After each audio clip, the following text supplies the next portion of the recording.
I have cases coming in, composite resin cases I've done probably 10, 15 years ago, and they're still looking quite good.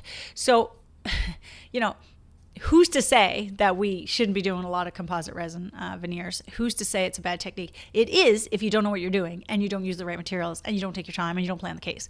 It's like anything, right? Welcome to the Truth About Dentistry podcast. I am Dr. Peggy Bound, a successful solo dental practice owner in St. John, New Brunswick. After years of figuring out how I wanted to practice, I now run a fully digital clinic providing my own brand of dentistry on my own terms. It wasn't easy, and I'm still learning, but I know I have so much knowledge to share. This podcast is created to help inspire young dentists or anyone looking to transition to a more digital practice.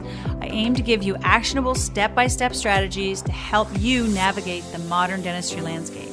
If you're looking to become more digital, improve your skills, or even have a more profitable practice, then this podcast is for you. Now let's get started. Hello. I am so happy to be back. Today I get to talk to you about one of my favorite things, composite resin veneers. Now, I don't know how much cosmetic dentistry you do. I don't know if you want to get into it or you've done a lot of it and you've decided you love or hate composite resin. I mean, maybe any of the above. But I wanted to share with you a couple of things that I do when I'm doing my composite resin veneers, maybe like my top 5 things that I think are really important and why I love what happens, the outcomes that I get when I do this. So these are my sort of like key 5 things that I really want to share that is great about composite resin veneers and that you should do or you should be trying when you're doing your own composite resin veneers. I kind of just first want to say this. Why am I so in love with composite resin veneers? Well, I've been doing this long enough, first of all, to see that my composite resin veneers look damn good after a long time. I'm not going to lie. Like, I'm not a new grad. I have seen composite resin veneers last and look beautiful for a very long time. And so I feel that, when I can offer my patient something else, when I can do something that's probably even more conservative than I could have done with porcelain, when I can make it more affordable for the patient, when I can do something that's just completely me, I don't have to rely on a lab, I don't have to wait and hope to God that the shade comes back okay in EMAX, or I don't have to worry that the units don't fit or that the patient doesn't like it. I mean, you can always change composite. You don't want to, you don't have to, but if it chips, you can repair it. I mean, the list goes on and on. Of course, there's a lot of things about composite resin veneers that have gotten a bad rap. They've been done over contoured. They've been really, very, very rough and unpolished below the gums, causing gingival inflammation. This can happen with veneers, regular veneers too. But, they can have a harder time getting them really shined up and they don't have quite that same look of porcelain veneers. But how many times have you seen porcelain veneers that just looked horrible? Then there's no going back, right? You just can't change it. I can change composite every year if I want on a patient, if I had to. But the point here is that I really have fallen in love and I am currently in the process of doing some really more advanced courses, always thinking, outside the box for myself and adding to my own technique, trying to think of ways that I can make it better, but also taking a lot of courses. I've done so many courses. I've got another few courses lined up, going to the AACD this year. I don't know if you're going to the AACD, but I would love to see you there. Find me somehow. Quincy and I are headed there, and that's at the end of April. And, just really always, being open to learning that this is a very valid technique. And in fact, where I do my own Invisalign and do my own ortho, a lot of times I'm really setting the case up for success. I'm creating, enough AP space that I can wrap the incisal edge or wrap the composite around the lingual. I can create canine guidance with it with no prep. I can do, close a lot of diastemas. I can create things that I never thought possible and was always, again, in dental school, you're taught to, the prosthodontist has to do that or it has to be porcelain.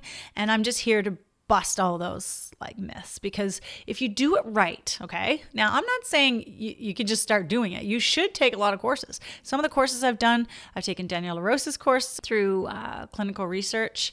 I've done all the DSD courses, of course. I've done DSD Direct many times. I've taken a course, another course with Direct Flowable. It's Enrique Guzman, I think. He's on Instagram. I've done courses with Marshall Hansen, and he's also going to be at AACD.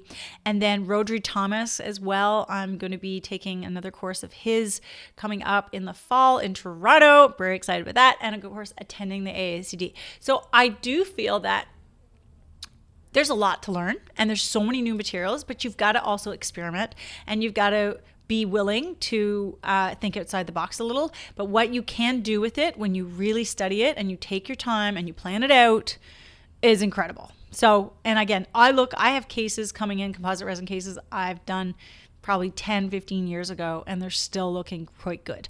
So, who's to say that we shouldn't be doing a lot of composite resin veneers? Who's to say it's a bad technique? It is if you don't know what you're doing and you don't use the right materials and you don't take your time and you don't plan the case.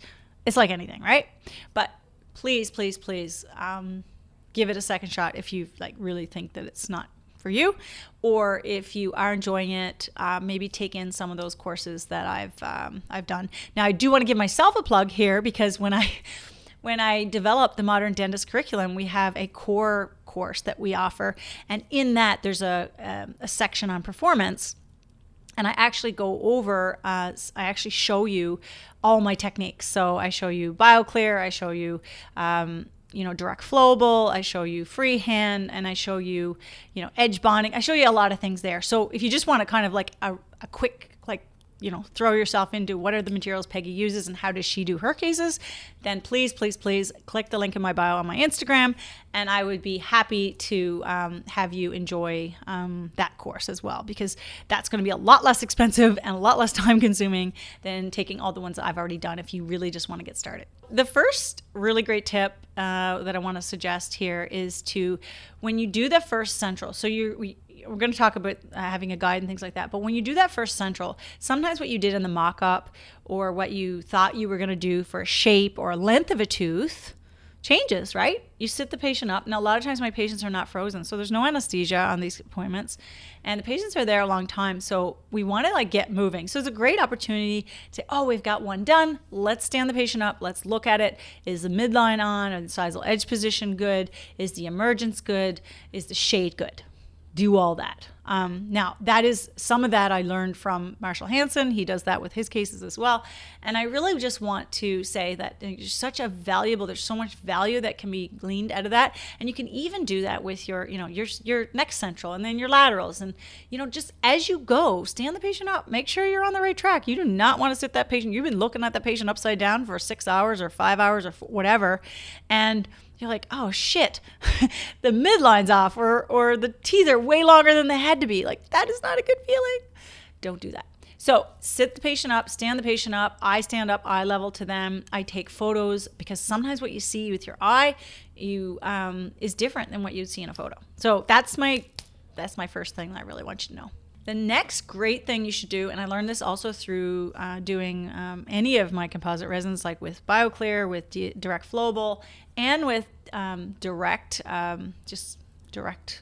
freehand, is to really try to finish each tooth as you go. Like, really try to polish it. Don't make everything really rough, and then at the end you decide to try to polish everything. Like, make sure that everything's smooth. Contacts are smooth. Make sure that the emergence is good, because each next tooth relies on the previous tooth's contour. So if I'm really recreating the central, or then I'm going to the lateral, well, then I want the same appearance. So if I just left the central really rough, or even if I didn't take the time to clean up in between, it's that clean up in between that's going to save you in the end. And also, again, you're just really able to make sure you're it's like if you were cooking or something, this is what Jared wants me to do anyway. Clean as you go. Don't leave it all a big mess at the end. It's going to be way harder, and it's going to be a little more stressful, especially if it's something that you did want to change and you weren't happy with. So I don't know how many people, if anybody does this. This is something that I came up with, and I Swear to God, I do not think I learned this from anywhere. But one day I needed to control a little bit of bleeding in the gums. Of course, when you go near the gums like that and you've got like strips in there and all kinds of things, you can have this bleeding. And it was really, I knew if I was going to place viscostat into the gum tissue, I was going to end up with that like kind of black, dark gum tissue and that line, so that when you sit the patient up, you got to be explaining to them, oh, like, don't look at the black tissue just because there was a lot of bleeding. I know you, that's going to go away. I don't want to have to reassure them of that. I mean, it happens. If it happens, it happens.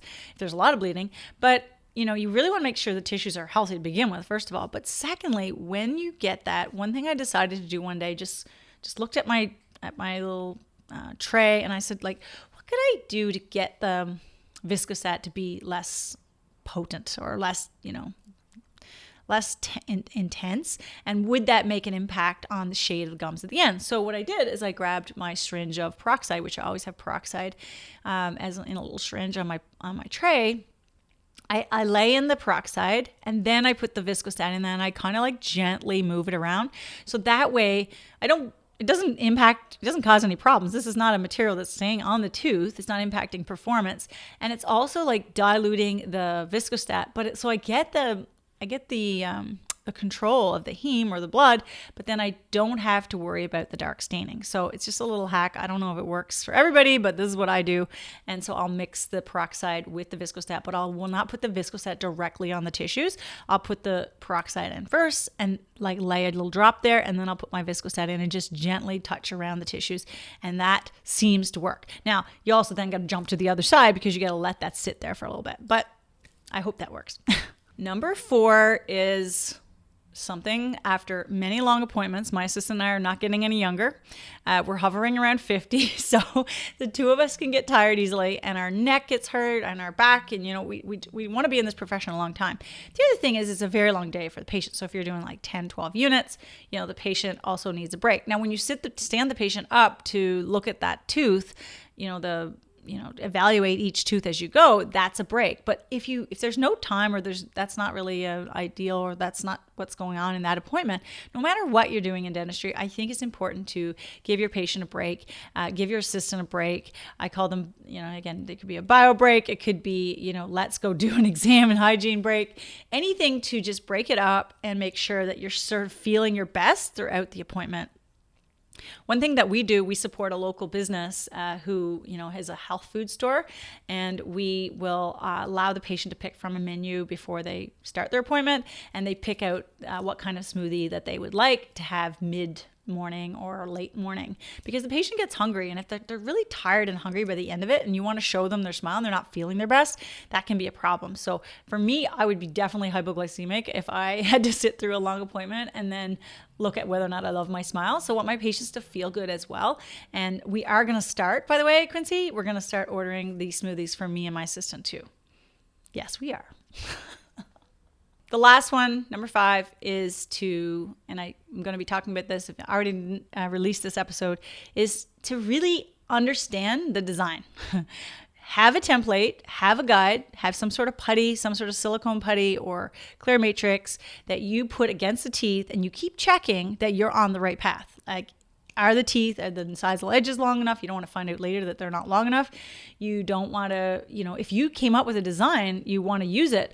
But also, by doing that, by putting the work into understanding the design, understanding the road, understanding, what you're trying to achieve, and really having it in your head, like really knowing it, imagine how much better that day is going to run, right? You're not going to be accidentally, oh shoot, like I should have broke the contact here. I should have prepped that tooth back a little more, and then regretting that later. Like, run through the procedure in your mind, know it.